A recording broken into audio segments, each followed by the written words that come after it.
Welcome again to my show on mental health, Shebesh Speaks. Karibuni sana, and thank you for keeping committed to listening to us, to me, and to the guests that I bring. Today, I had promised you before that I will be bringing a guest who will speak to us about postpartum depression. Before that, I'd like to thank the Loft at Wood Avenue again for giving us this beautiful space. Thank you, TSG Hospitality. I also want to say this, that in the support of this program, I want you to subscribe to Shebesh Speaks because it will give us a better and wider reach. And please ask your other friends to subscribe. The subscriptions I'd mostly like to get are those who are living with mental illness. The reason I do this show is to show you that if I can come out and speak about it, so can you. If you are in the space where God has given you a platform such as mine, either you're in leadership, either you're in the medical field, even if you're a celebrity, somebody who you know if you speak, people will listen. Please join me. Come onto my show, speak about your mental health issues so that other people can know they are not alone. That is very important for me as a person hosting this Shebesh Speaks, that my voice is not a lone voice. I want it to be a voice that can reach many people, heard from people who, in the normal sense, would not speak about it. Because as I have kept on saying, the stigma around mental health is our biggest challenge. If we could get over the stigma, I believe more and more people would come out to speak about it. On this show, I always bring the professional medical team on board. And I bring psychiatrists, psychotherapists, and counselors. I hope I will bring them soon, so that you understand how treatment of mental health is just as regular as treatment for any other illness. When you hear somebody has a mental health issue, like I have bipolar disorder, I'm not strange. I have an illness that is in my brain when somebody else can have an illness in their liver or in their heart. Why isn't there a stigma around blood pressure, high blood pressure? Why is there no stigma around diabetes? The reason why there's stigma around mental health is because for so long, this conversation was never had. And for so long, community did not know what to do with somebody with mental health. For so long, even victims, but I call myself a survivor of mental health, did not know where to go, did not know what was wrong with them. This conversation here is to tell you you're not alone. If you feel anything that I have been describing with my bipolar, especially my manic state and my depressive state, I am sure if you are going through depression or mania, if you are bipolar or any other disorder that we've spoken about, mental disorder, I am sure you've said, oh, I feel that as well. I've known that as well. So you mean there is a way out? That's why today I've brought Pascaline onto the show. And I thank Pascaline because she's a stranger to me until I asked through this channel for somebody who has gone through postpartum depression to speak. Now, it's not that I have not encountered women who have gone through postpartum depression. I have.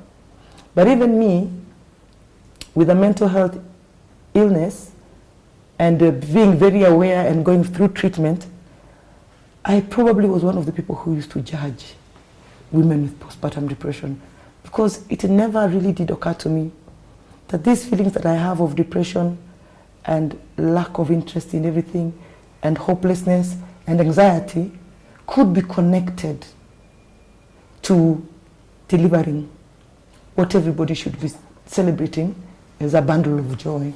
And before I bring Pascaline on, who is going to talk to us even about breaking the silence on maternal health, let me quote something from her flyer that she's just given me. Having a maternal mental illness does not mean you are flawed or that you don't care about your baby. Can I just repeat that? Having a maternal mental illness does not mean you are flawed or that you don't care about your baby. Your body and brain are just having a difficult time getting back to normal. The way everyone adjusts is different, but you are still a caring, wonderful mother or father. Karibu Pascaline. Thank you so much. How profound those words. Very profound. And I am myself are taken aback by maternal mental illness, which is postpartum. So Pascaline, first tell us who you are, what you're doing now, and then we'll delve deeper into your experience with postpartum. Thank you very much, Mashimwa, for inviting me to your show. Thank you. And before I even introduce myself, I just want to commend you for Thank the you. good work that you're doing with this show. Thank you. And you having a leader talk about an issue like mental illness, which many people are very afraid to talk about, is not an easy thing. Because we, most of the times, are labeled by our illnesses. So people are afraid to talk about it because of the stigma. So having come out and decided you're even going to dedicate a show to this is so brave of you. Thank you. It's so commendable. Thank you. And I really pray that this show just goes, far and wide. Amen. Because it will really make a very big impact. Thank you so much, Pascaline. So like you said, I'm Pascaline now. Yeah. I am the founder and executive director of Kaliman Foundation.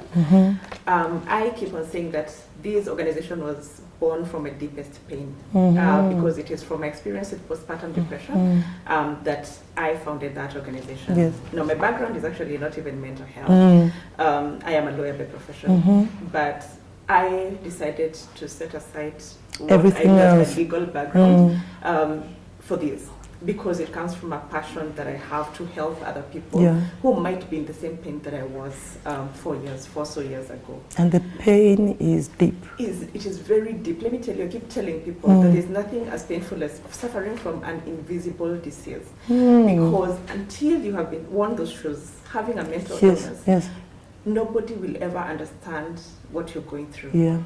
Unless they've been through those shoes, they will never understand. Even talk about the depressive, episodes when you are down there with the hopelessness and everything. People think that it's so easy for you to get. People say get out of it. Yeah, please, and sometimes it's because some of us who are going through these illnesses are these people like yourself. I have seen you and I know you are a vibrant person, you're full of energy. Exactly. So people just don't understand how comes you are actually going through depression. So it is very hard for you to for people to understand you. So Pascaline, tell us your story. So you were expecting a child. I was expecting a child. How was the feeling as you're expecting your baby? This was my second child because I got depression after my second child. Okay. And I had actually gone through a very easy pregnancy. I did not suffer through my pregnancy, but I did have my episodes with emotional, highs and lows. But it was nothing to worry about. And when I got my baby, my second child, I was very happy. I have a child now, a second born, to take home. You have your fears like any other mother. I have had my first one. They have like a 5-year gap. So you're like, how will I balance the two? I need to love this one. Will I be able to love this one as much as I love? So those common fears that we have as mothers. But I did not see this coming. So, it was until after 2 weeks after delivery that I realized that I was struggling a little bit with lactating. I had done this breastfeeding, in short. Yes. Yes. Breastfeeding. Yes. I had a very easy one with my first one, by the way. Probably should mention that. I had a very good time with my second baby. I never got depressed. I was able to breastfeed just as fine. I had enough milk with my first baby. So now I come to my second child, and I'm struggling with milk production, and I'm also suffering with breastfeeding my child. Actually, for the 2 weeks, I was okay. The baby was actually, when I received that child, she was breastfeeding just very okay and well. And then 2 weeks down the line, 2 weeks later, she could not breastfeed as she was supposed to. So she kept on crying because she's not being able to latch well. So she's not breastfeeding well, and therefore the so milk. She's hungry.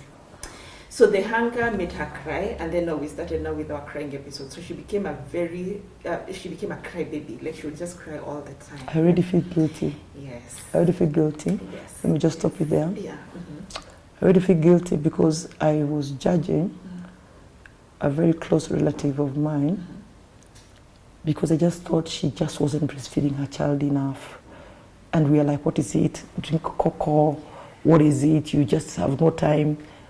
I can see my mistake already. The judgment is there, but you're not alone. Because it's something, actually, that's why we need to keep on creating awareness. Because one of the things that people look at is, if you're not getting enough milk, then you're just not eating enough. Yeah, it's drink fluids. Why are you not eating? And this mother probably has tried to, drown herself with drinks and foods. And then after that, now again, she's again suffering with weight issues. Now again, self-esteem issues also come in. And yet still the milk is not. It is, So judgment is there. And it's a big thing, and it's a big hindrance for these women to even ask for help. Because you feel judged. I come and tell you my issues with breastfeeding, and instead of trying to help me, how I can get help, the first reaction is judgment. So and then I go back to my cocoon. Of course, and then you withdraw. Yeah, you just withdraw. And you can actually feel the problem is you. Yes. Because everybody, you end up feeling like it's you. Yeah. Wow, so once that, first of all, let me ask you. So you got your baby. The first 2 weeks were fine? Good. Absolutely fine. So when you saw your baby, you got the normal joy. I was okay, I was happy. Yeah. And I went home with that child, knowing that I'll be able to, have a smooth sailing just as I had with my first one. Wow. So after 2 weeks, you have the problem with breastfeeding. Of course, you are judged. Because I'm telling you, I'm really guilty about somebody that I judged. Of course, you are judged. So did you then withdraw? I did not exactly withdraw, but I did not exactly ask for help. And I think my reason for not asking for help was because I had done it before. Yeah. If I ask people, like, how do I breastfeed? They'll wonder, what did you do with your first one? Did you breastfeed your first one? Exactly. So I struggled alone. But again, it was a period of, a lot of stress because the child is crying a lot. I'm also trying to do it alone. So I'm also trying to figure out what the problem is because I don't understand why this baby is not able to latch. So I went through several days of, a lot of... And is there a real reason why the baby was not able to latch, or it was... Do you know, to date I do not... I'm wondering whether it's all in the head, or is it the baby really cannot latch? I don't know whether it was in the head, or it was maybe me not doing it right. Or because remember, I never even asked for help. I just kept on trying things, And that would also make you... I was about to say something, I'm not sure if I can say it on TV, but did it become very sensitive for you to breastfeed as well? Doesn't it become almost painful? It becomes painful because when you have milk that you're not breastfeeding. And then at that time I had not even bought a breast pump. Because you knew I will be able to breastfeed, and then I'll buy it at a later stage now when I need to go back to the office. So what was your first encounter with judgment on this issue? On judgment from this issue? After the 2 weeks? I think the breastfeeding, because this period of breastfeeding, I did not talk so much. So there was not a lot of judgment around it. It was just me and my husband trying to understand what is happening. But what happened is that after this episode of not being able to breastfeed, the same child now started struggling with colic. Colic is just colic. Colic, even somebody without a mental illness, it can drive you. Colic is painful to hear a child crying. It is. My son had colic, one of my children. I'm sorry. I know how that goes. Thank God it did not happen with me when having postpartum depression. That's what I'm trying to think. But I can imagine the not breastfeeding and then the insistent crying. So no, the insistent crying, of course, gets to you. Of course. You've just had a baby, so emotionally you're not very stable. So small things are bound to affect you even harder. So they of course, now the colic period now just came in immediately. So after several days, I was able to retrain my child to breastfeed again. I tried, as much until she was able to start breastfeeding again. But immediately after that, she started again suffering from colic. So it was an episode of sleepless nights. And during the day, she's still struggling with the colic, and then nothing was working. All these medications that we normally told us, try this, try this, try those this. things don't work. So now what happened? I mean, really good. So I know the story. We now, my husband, of course, we are both desperate. We're not sleeping. So we start asking for advice. Now, what is wrong? My child is colicky. I do not know what to do. So advice from here, advice from there. So, the moment you talk about colic, the first assumption is that it's something you're eating.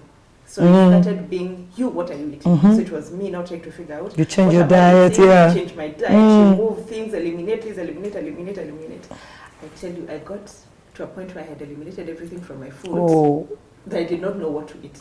At some point I just looked at my husband and asked him, So what am I supposed to eat? Again, remember, it's a time when I'm supposed to eat a lot because I need milk for this. Of course. But now again, I'm being told you need to remove everything from your meals. Was that the trigger then? I think that is where I think that was the trigger. Yeah. Because at that time, I remember I just started crying. Because the baby would just cry. I give it to the house help, and I go back to my room and just cry. Like I would spend, I think, 80% of my time just crying. Wow. Because I did not know what to do. And I was feeling very emotional.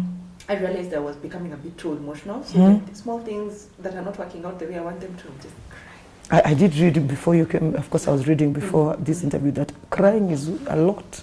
During postpartum depression, you cry a lot. You cry a lot because of the hopelessness. Yeah. You feel very hopeless because whatever it is that you're going through, you just do not know how to get yourself off it. People think that it's very easy. So whoever you talk to will tell you, no, please get yourself back together. This baby, you can do it. You can do it. But it's not that easy because remember it's an illness. So just don't snap out of an illness. So how did you know it? When did you know it was an illness? So much later, like 6 weeks later. I had really suffered, and at some point I almost got hit on the road because I was driving from seeking help. I got to a point where I knew I was not okay. I was crying a lot. I just was engulfed with sadness, hopelessness, and I just kept on blaming my husband because I felt like he was not supporting me enough. So for me, I think now my anger mostly went towards my husband. Today, if you ask me, if I look back, he helped me a lot. Of course. But I think his kind of help was not what I wanted, and there was no communication. So it affected me. So I just felt like I'm not getting the support, I'm not getting the help that I need. He's feeling unappreciated because he's trying to do the best he can. And so it got to me, and I just realized I'm not able to help myself, and I just need help. I go to church. So my first point of getting help for me was let me go to church. Okay. So I went to church. And in one of the sessions, I cried a lot. And one of the ladies just realized this girl is not okay. So she told me, I don't think you're okay. Do you want to us to have a session so that we can talk? I told her, okay, yes. I'm sure you remember that lady by name forever. I'm sure. Well, she knows just how much she really helped me. So I went to her house. We had a very good session and all. And then I had pumped some milk for the child, so I was sure the child would be fine without me. Apparently, the milk got finished before I finished my session. Because when you start talking when you are depressed, you just want to it is like it. Offload everything. Totally. So we spent a bit more time than we were supposed to. So now I start getting calls from the house. Milk is over, baby is crying. Like I said, when you are in that time, small things will just make you. Of course, So I just got so confused.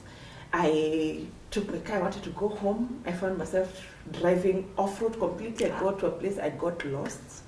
I did not know where I was, and I needed to get home urgently. You lost direction? I lost direction. And my husband is also calling me, asking me, where are you? Because baby is crying. And I do not know how to tell them even where I am, because it's at night now, there's darkness. I also do not know where I am, so how do I even tell them how to rescue me? So, and then in that kind of confusion, finally I called the lady I had gone to visit. I tried to explain how I had gone, so she redirected me back to the right route. When I got back to the right route, just before I got to my house, there's an intersection. I do not know how I did not see this car coming, but I was just about to drive across the section, and I just had someone a car hooting, you know. And luckily, I think I just sped off, because if I had not sped off, for sure would have had a collision. And I think that's a point where I just realized. Yes, it was an awakening. This is an awakening. I'm not okay, and I really need to get help for myself. So there was this lady who was not praying with me and helping me. But luckily, after that session, when I spoke to a friend of mine, she told me, you know what, pascaline, I think you might be going through something called postpartum depression. That was like, another angel. I had people talking about it. I never really thought so much about it. So I really didn't know what are the signs, what is this, maybe. So now I took it upon myself to go and try to understand a bit more about postpartum depression. You read about it, or you went to get help? First, I went to read about it from Google. Google is your friend. Yes, Google is a very good friend. So I went to read about it, and when I went to read about it, I realized that I could identify so many of these symptoms. And that's when I realized, by the way, I might actually be going through postpartum depression. So now I started asking people for someone who can refer someone, like a good psychologist who could go and see. And I did get one, and I went, I saw her. And the first session I remember was like almost like a 6-hour session, because we just kept on talking. Yes. I just did not even want talking to though helps, doesn't it? It helps a lot. It helps a I lot. keep saying talking really helps. Oh, it does. And it really helped me, and that was the beginning of my recovery. And for me, luckily, I did not need medication. But counseling therapy really came through for me. Okay. Also, that's a way to, you can actually get out of postpartum by counseling alone? Yes? Yes, you can. Wow, yes, you can. okay. Yes, you can. Actually, yeah, because sometimes you are, there's different levels of depression, and I'm sure a specialist would be able to talk more on this.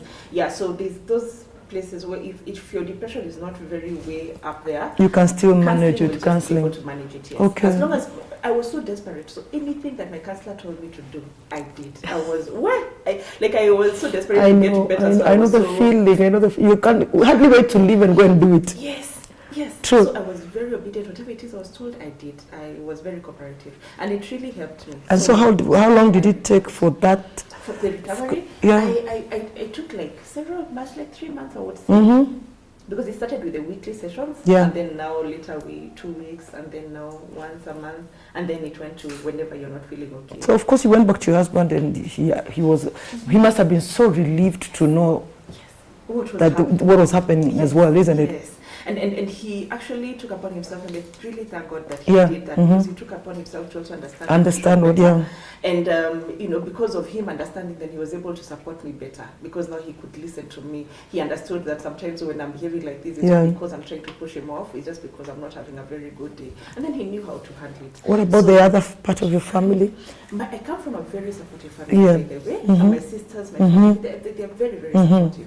Unfortunately, what happens is that as much as, yes, we had our talking sessions, which were helpful, but sometimes because people don't understand mental illnesses, they're not exactly able to give you the kind of help that will get you out of depression. So caregivers also need to be given some what can I call it? Not counseling, because maybe during counseling, but definitely caregivers, and I talk about it a lot in my show, they need to be aware of what you're dealing with. Yes. So once in a while, it's also good for them to be part of some kind of therapy, so that they're told what to do and not what to do. I don't blame them though. There are people who will come and help, but maybe the tools, they don't have them as such by then. So your family, you're feeling wanted to help, but they didn't have the tools to help you. But even these forums that you have, because from this forum, someone is going to understand how they can help their sister, their cousin, whoever it is. So even having these educative forums, it's very important. You know what I always say, the first step, and that's what I was telling you, have an angel, the lady who, what did you call her? Carol. Yes. Because I always say, my bipolar was discovered by my husband in a very matter-of-fact way. Just told me, there's something wrong with you, I think you have bipolar. It was as simple as that, and I'm like, what's bipolar? You understand? But now my family, and that's why I talk about the support system. Obviously, because my depression was very deep, the hopelessness and never leaving the bed, and by the way, already I was a member of parliament at that point. So first of all, I've disappeared from my constituency. I noted that if we didn't have mental health in our family, because we have mental health in our family, and that I had, for example, my elder sister who's gone through bipolar, they were kind of ready. They were kind of ready. But I just tried to imagine, what if my support system was not ready? Then I guess it would take me a longer while to get out of this space. I want to move you to after the 6 months or so. When you look back, did you have guilt? I did have guilt. Guilt around what? Whenever, as a mother, I can the imagine. fact that you have a child who 100% depends on you, whenever you're not able to be there for them, to deliver as well as you think this baby needs, guilt is automatic. Of course. Guilt becomes automatic. And now the guilt is actually now what sends you deeper into depression. Because you're feeling guilty, so you're beating yourself too hard. And then you're blaming yourself for everything that is happening. Child is not being able to breastfeed, it's my fault. Child has colic, it's my fault, I'm not eating the right things. So whatever it is that happens, you just find yourself blaming yourself. So you become, you're always feeling so guilty for things not running the way they should, and it doesn't help. It doesn't help because it only sinks you deeper into depression. How much does sleep deprivation add to this whole issue of postpartum? Because you definitely are not sleeping. So it exacerbates it, I'm sure. A lot, by the way. Let me tell you, now once I went out of my depression and now started understanding more about these illnesses, I did a lot of research. I came to understand about the importance of sleep. So any forum I'm given, I always talk to mothers about sleep. Please sleep. Please sleep, because simple as it sounds, the moment you're sleep deprived, then getting depressed becomes a very high, you're exposing yourself, to getting depressed because you're not getting the rest that you need. So your brain is not getting enough rest. And it's very easy for you to get sleep deprived when you just had a baby. Because the child needs to get into a pattern, but before they get into a pattern, they're struggling with the pattern. So probably at night they didn't sleep. During the day, when you just try to sleep the dog, that's when they wake up. So you do not sleep even during the day. It also is in bipolar. I'm just trying to keep comparing mental health and seeing that there are some intersections all the time. For me, I have insomnia. And my medication that I take helps me sleep. I mean, for us, medication is trial and error until you get the right one. So eventually my psychiatrist was able to get me medicine that has a sleep effect. Otherwise, I don't sleep. Now, lack of sleep for bipolar is rapid thoughts. You don't sleep, and you analyze everything. And of course, you can talk at 150 kilometers per hour. You can talk and nobody can even hear what you're saying. You know what I mean? Then when you go into depression, you sleep forever. You always want to sleep. And by the way, even if you sleep the whole day, you still get sleep somehow. I mean, you just turn, realize you're still depressed, sleep again. So sleep is important. I don't know why I want to say that, but I just keep feeling that whichever way you look at sleep, it's important. I don't want us to even come out of here without discussing Calm Mind Foundation. Because this is the reason I'm doing these shows. Calm Mind Foundation, here it is. Here's the help you need, and that's what I want you to direct now your discussion, our last segment on our few minutes that we have.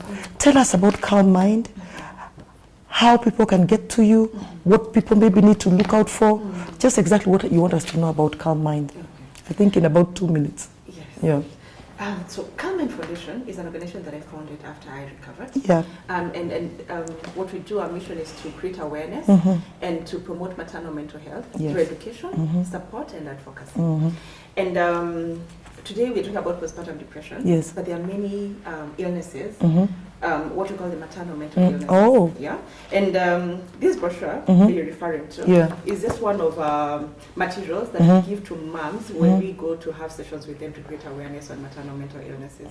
So in this brochure we just talk about the different, actually this is just a few. Just tell me a few of them. Psychiatrists would be able to take us through. What is the maternal other one except postpartum? So there's perinatal. So maternal, so there's maternal, but there's what we call the perinatal. So let's refer to it as perinatal, because perinatal refers to the period before, during pregnancy, and after childbirth. So there's the perinatal depression, because some moms get depressed even before they have their child. And then even some dads, by the way, do you know dads also get depression? Yes. So there is also the perinatal anxiety. There is the postnatal traumatic stress disorder. So that is when a mother gets a child through a traumatizing, and then they go through a traumatizing experience. So they are bound to probably get the post-traumatic stress disorder.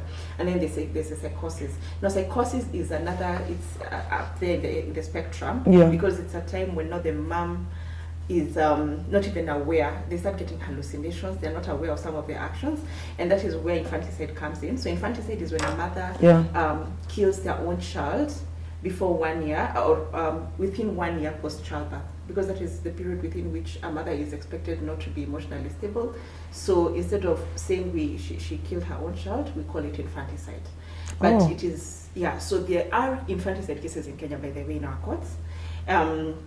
They still get sentenced, but it's a lesser sentence. But it's unfortunate because this mother is ill. So by the time they're getting to killing their own child, they needed help. Unfortunately, nobody realized maybe, or they did not even know they needed help themselves, so they never went to seek the help that they needed. So they found themselves there, and now it is beyond them. They find themselves doing certain things that are beyond them. You have taken me aback on that one. So unfortunately, it can get there. Do they do that because of we've reached psychosis now?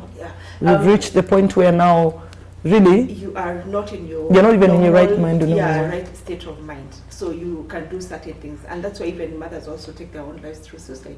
Yeah, of course. So I would have expected suicide. But that, what did you call it? Infanticide. Infanticide.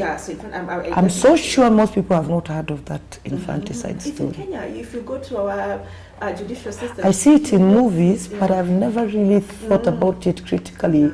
Because the society, and because we also don't understand some of these issues very well, when we come to our news and see a mother who has killed their child, the first thing that we say is, what kind of a mother is this? So heartless. How does she kill her own child? Are you going to connect it to women who throw their babies in pit latrines? Some of them, yes. Some of them, yes. Some of them are not exactly okay. And the reason why they do that is because they're suffering mentally. And they're not getting the help they need. So it gets to a place where they find themselves doing some of those things. But because we do not understand, we judge them. And we quickly rush them behind bars. I think I'll pick up this with the doctor who is coming next, because I think that is really something in the realm of people don't understand at all, because even it has taken me aback. So Pascaline, I just want to give you space to conclude. Yes. I just want to tell you, because we do several programs, and we do support moms with, just creating awareness, and also offering support, peer-to-peer support. Yes. We even go to slums, Kawangware. Before COVID happened, we used to have a physical setup. Now we even have the online sessions where we're able to, just meet up with women. And I think these sessions have really helped me understand the kind of a place where moms are, and the reason why sometimes they are predisposed to some of these illnesses.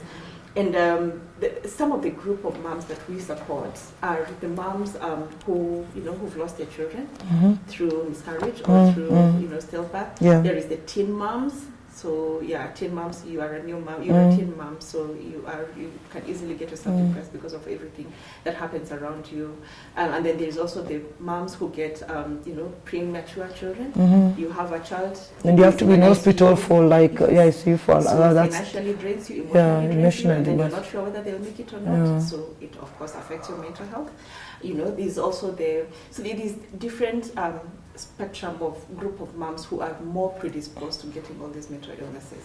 And it's very important for us to understand this, because sometimes, we have this mom who has just lost a child, and sometimes, when you get a child, we come with buckets of course, and everything. When you lose a child, you come and find first of all the clothes you had bought hanging in the... And sometimes people don't even come because they don't know how to tell you. No, they don't. They wouldn't. So you're left alone, and so people need to know, what do I do if I have probably someone who's close to me who's lost a child? What are the things to say and what are the things not to say? Because how you react after that loss is what will determine whether this mom will be able to sail through that season or they might end up mentally ill. So, Pascaline, as we bring in Daktari, I will quote some of the things I'm saying here. Please, as we're having the discussion with her, I will be speaking about some of the things I am seeing you've written here, especially ways in which maternal mental illness, when you explain what they're feeling. I feel completely alone, even when surrounded by people. Let me quote that as I bring in Daktari. Pascaline, let me just tell you, much as you're congratulating me, I also congratulate you. Because that conversation opens up the space for somebody else to know. Today, on this show, you are the Caroline of somebody else. Somebody has heard you, I can assure you. Somebody has heard about Calm Mind. They will even get in touch with me through my show, Shebesh Speaks, and I will be able to guide them through that. But again, I repeat what you said. It doesn't mean you're not a good mother if you go through postpartum depression. Thank you very much, Pascaline. Thank you. We've just spoken to Pascaline, who has the Calm Mind Foundation, and she's gone through postpartum depression. And as I bring in Dr. Bundy, let me just read some of the things in her pamphlet. I think it's important. Some of the ways in which moms with maternal mental illness explain what they're feeling, so that you maybe get it. I feel completely alone, even when surrounded by people. I'm afraid I might accidentally hurt my baby. I feel like I'm going crazy. I'm unable to eat or sleep even when my baby is asleep. I thought raising this baby would be the happiest time of my life, but I'm so sad. I feel sad, anxious, helpless, overwhelmed, and have doubts about being a good mother. So many things that they say, and we never realize it's a call for help. Dr. Bundy, postpartum, depression. I guess one of the saddest ones. I know every mental illness is sad, but being a mother, with all the joy that comes with getting a child, how prevalent is postpartum depression? Even as introduce yourself. Yeah. Thank you so much for having me, first of all. Yes. I just want to say that when I saw your channel, Yes. I subscribed immediately. Thank immediately. you. Then I watched the video Yes. because you are changing the face of mental health. I don't think you know what you're doing. You know, people always think somebody with mental illness and a tango. That's why this. But this is a beautiful, successful woman, and she's owning it. Yes. And many people are watching it saying, you know what, it's okay. It's okay not to be okay. I can live with this thing. I can be successful. So thank you so much. Thank you, Dr. Bundy. I appreciate those words. For me, coming in here to talk about postpartum depression, you're right, it's the saddest. It's the saddest. And the thing is, it's a spectrum. So to answer your question, the prevalence for postpartum depression is 10 to 20%. Okay, but there's something called baby blues, which 3/4 of women, all women after giving birth, they get it. And 3/4 is like 75%. Yes. That's a lot. Yeah. And baby blues is characterized by just feeling you give overwhelmed. birth, you're overwhelmed. Yeah. You're crying. That's, you know, this perception you had of motherhood was supposed to be rosy. Of course. Then you just feel empty. Yeah. Where is that joy? Where is it? So baby blues is in almost 75%, but many of them, the baby blues does fade away. It goes away. In about a week, you're like, you get a routine, you're like, okay, baby sleeps at this time, I sleep, I eat, I do ABC. But when it persists? Postpartum depression. So 4 to 6 weeks, you're still feeling sad, loneliness, worthless, hopeless, crying all the time. Now that's postpartum depression. And the thing is, it can actually now persist. Yes. Persist, and where it becomes now a proper depression. 1 year, 2 years later, you are still struggling. Oh, it can go up to 2 years? Yes. For some women, the postpartum depression now becomes an actual depression, major depression. Yes, of course, yeah. And so, like Pascaline told us, she was lucky to find somebody who called it out for her. How many people are able to get people who call out for it? Or is postpartum depression one of those things that will continue because people just will not get it? Yes. So a lot of women don't know they have it. Yeah. As you were saying, people judge them. What's wrong with this mother? Yeah. And as Africans especially, we have this idea of motherhood is strength, kuvumilia. Yeah. You know? Yeah. So many women feel they can't talk about it. And that's why this video is important for all of us who are watching. When you go to support a newborn mother, it's not just going to hold the baby, eat mandazi and go. Yeah. You know, that's what we do. We go, we drink tea. Did that just a few weeks ago. You know? Yeah. And then what we do, we criticize. Mshike hivi, you're not doing this, you're not doing that. Then we go. But what we need to be doing is when we go to visit these mothers, ask them those specific questions. How many hours have you slept? Yeah. And if they tell you, actually, I'm not sleeping, take that baby and tell her, go to bed, go sleep. Ask them those questions. How do you feel about this baby? How are you feeling? Yeah. What are you thinking in terms of motherhood? You know, not just empty visits, which as Africans, unfortunately, that's no, we do them. They're big. I don't know, in Kikuyu we call them itegas, and the things where the people bring a lot of things, including uji, so that you get more milk. But I think what Pascaline has said, one of the things that Pascaline has said, that I have gotten, quite strongly, and to ask you, partners, spouses, or somebody living with you, closest to you, do they also carry guilt? Because I'm trying to imagine Pascaline's husband also going through the same process. Is there a risk of a father also going through the same? They get it. Yes, that's what I'm asking. They actually get it. Yeah. And sometimes they also go through this thing where they see you are depressed, you're going through it, but they are scared to tell you, which is what most men do. So they recoil, and this actually brings a lot of tension between couples and even the family at large. Yes, yeah. Because people are seeing it, but they're saying, who you're gonna mood swings. You know, I can't even approach her, I cannot tell her. Yeah. Let's get into the habit of being open and frank. And as you share about your experience, just tell somebody, I don't think you're okay. This is the help you need. Actually, when you say you're not okay, the way we say it, and I'm going to own it, that I said it in a judgmental way. I didn't mean you're not okay, get help. I said you are just not an okay mother. Wewe ulikuwa unataka mtoto kweli? You know, that kind of conversation, which must change because that's why I'm having these shows and getting people like pascaline to talk. You will be judged heavily. And that judgment will also make you doubt yourself. So now that I know the steps to go to if I need help with my mental illness, a woman with postpartum depression, if not as lucky as pascaline to have somebody who called it out, how do you tell that person, if you feel this, ask for help? When you are approaching a woman with PPD, or actually any mental issue, and you want to tell this person, truly I feel there's something off, always follow it up with a solution. So do your research. You can even go with this pamphlet. Yes. Tell them, now I think you have this problem, and I think this is the person who can help. Yeah. Because what we usually do is we dump the problem on the person who's sick. We tell them, well, uko na shida. Then we go. How have you helped that person? Leave them with more shida of asking themselves, why did you say that? Yet the professionals are here. We are here waiting. So you do your research. You say, I found out Kenyatta consultation is this one, there is this doctor. Madara is not bad.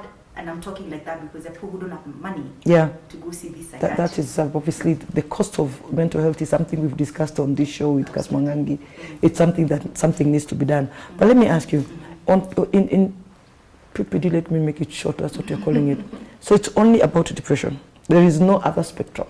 It's a whole spectrum. Okay. There's so many others. So there's PPD, there's also anxiety, as Pascaline mentioned. But then the one that the one on the highest end of the spectrum is postpartum psychosis. Mothers lose touch with reality. They hallucinate, they get delusional, and sometimes they may harm themselves or the mother. And if now, as a doctor, if I'm seeing a mother with PPD, those are the things I look out for. And when I see that we have a risk of getting to psychosis, we need medication. Yeah. Because most times with postpartum depression, psychotherapy or counseling can work. Yes. But usually we have to screen to know the severity. If it's very severe, we need medication. And if it's completely severe to the point where a mother is trying to do something to the baby or to herself, we even have something called ECT, which is very controversial. Electroconvulsive therapy, which is also in bipolar. It's there. And we always hope that we don't reach that spectrum. We hope. But just to say psychosis is also in bipolar. That feeling of like you are watching yourself from above, like you're not part of the universe, that you see things and they're talking to you, and you see flowers and they're moving and creating another image. I've gone through that. At my worst point in my bipolar depression, then when I was manic, it was a time I thought, now I'm telling you I can fly. I literally tomorrow can be the president of Kenya. 100% I'm sure. And I'm thinking it will happen very, very soon. And people will just realize. They'll just wake up, grandiosity. And so, that looks like a person who needs to go to Madare in quotes. Now, a woman who is going through PPD and is in psychosis and is at home, what are the dangers? The danger is harming herself, harming her baby, and worsening to chronic illness. And so that woman needs urgently, if possible, with psychosis, to be admitted, even if it's for 5 days. Just so that we can also observe her very closely so that she doesn't actually do anything. But even in that time, I'd like to even speak to anybody who will ever experience a loved one, a friend in psychosis. Please don't tell them in a judgmental way what they did, because that's what family members do. When you come back to reality, we have this habit of telling people, unajua ulikuwa unasema utafanya ABC. And that makes them feel so guilty because sometimes you don't remember. I don't know if you used to remember. People tell me even up to today. But because I've learned, I don't say I feel nothing. But I literally have reached a point where I can say, I know what I was doing at that time. But I can see the problem of many people being able to deal with that. Because as I've said, I've had a very strong system around me. I've dealt with my mental health. I'm definitely not at the level of many people with mental health right now. But I can imagine when people tell somebody who is not yet prepared. Stories. It becomes a story in a family gathering. And it's a running joke. You know. Of course it can be a joke. It can be a running joke. Huyu unakumbuka alikuwa anasema she'll be the president, you know? And then but let's not do that, because mania is not by will. It's not by will. I think no mental health is no mental illness is by will. So You said that we have many cases, 10% to 20% of women with postpartum depression. Pascaline has started Calm Mind herself as somebody trying to reach out. But out there, realistically, being a doctor, where do they go for help? Usually they don't. A few percentage of them get caught by the system. And what I mean by caught is they're detected. But I'm actually here to admit that as doctors we are failing people. Because doctors and their egos, we don't like to consult. And let me tell you something. Do you know in the medical profession, psychiatrists is like the stigma. People don't like calling us. People don't refer to us. I know the story so well. Until it's so bad. When a mother is now suicidal is when they call us. So the referral even from a general doctor. Yes, or the ops guy. Or the ops guy to a psychiatrist. First of all, they won't do it. That's what you're saying. But secondly, even if you tell somebody, I think these aches and pains you've come with, we've done all tests, I think it could be psychological. They don't accept it. They don't accept it. And the doctors, what they're doing, you see a mother when she gives birth, they have clinics. They go to see their gyna, they see their pediatrician. Oh, yeah, they have this postnatal care that can catch this postpartum. But what does the pediatrician do? Anauliza, mtoto anakula, kilo ngapi, vaccine amepewa, bye, see you. You don't ask this mother, how are you? Because when a mother gives birth, you give birth to a baby, but a mother is also born. So you can't focus on clinic on just the baby. And that's what I will call them out. That's what many doctors do, the pediatricians or the ops guy. They ask you if it's a CS. Kidonda imepona, umeacha kubleed. And you paid around a lot of money. But are you enough as psychiatrists and psychologists in the country? We are there. Are you there? We are not enough. The proportion is very low. But we are there. But if we are not, we don't have a referral system, we will never reach these mothers. We can't go hunting for them. So we need them to accept that us, we are there. What we do is important because there are many doctors who will even start prescribing antidepressants. You know, yes. Some of these antidepressants are not safe for pregnancy. No, but you find the OBGYN is there prescribing. You know, so they can. Yes, some do.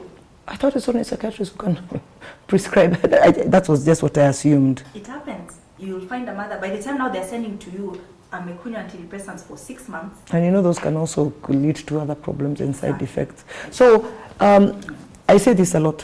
Let me repeat it because I say it on this show 1,000 times. That until I went into my issue of bipolar, Parliament did not have a psychiatrist on its list of doctors. Did not have. I keep saying this thing. So when my doctor was to be paid, I was told they are not covered. They're not covered. I said, what do you mean? Yeah, we don't have psychiatrists. So in short, all of Parliament was nobody with a mental illness, in quotes. Which is not right. And this is a cover of an insurance company. We are paying millions. Are you seeing the gap? So of course I went to the speaker and I said, may I have a mental health issue called bipolar and my doctor must be paid by the insurance. Oh, so they started the story. Not that there were no doctors in the background that could have been on the list, but nobody was being brave enough to say, I am going to be admitted for this reason. Because first of all, maybe they don't want the story to spread. And when you come back to Bundy, everybody say, well, it's cheesy. First of all, you're back on medication. Like I went back to Parliament with medication. I was puffed up. I was lethargic. I was also, definitely I looked the part. I did look the part. But just to tell you that I hear from you where you're coming from. But I also want to ask whether at the level of counselors, because we have those more than the level of psychiatrists and psychologists, how well do counselors, how well are they able to deal with the issue of PPD? They're able to deal with mild and moderate disease. Yeah. But the good thing with the counselors is they always know when to refer. I love counselors, I love psychologists. They love referring. They always So they are able to deal with the kind of postpartum depression. But when it comes to psychosis, they refer to us. Yes. I like that Pascaline said that she went through it through therapy. So I guess counselors is somewhere we can start in terms of getting them out there and people. But let me ask you, what do you think would be the best way to get information out there that there is mental health, there is PPD, And if you see somebody going through this, do ABCD. There must be a gap we're having somewhere. There's a huge gap. Yeah. Us, we are here to give the help. Yeah. The patients are It's there. So in between, yeah. So first of all, what even you are doing? What even you are doing? Yeah.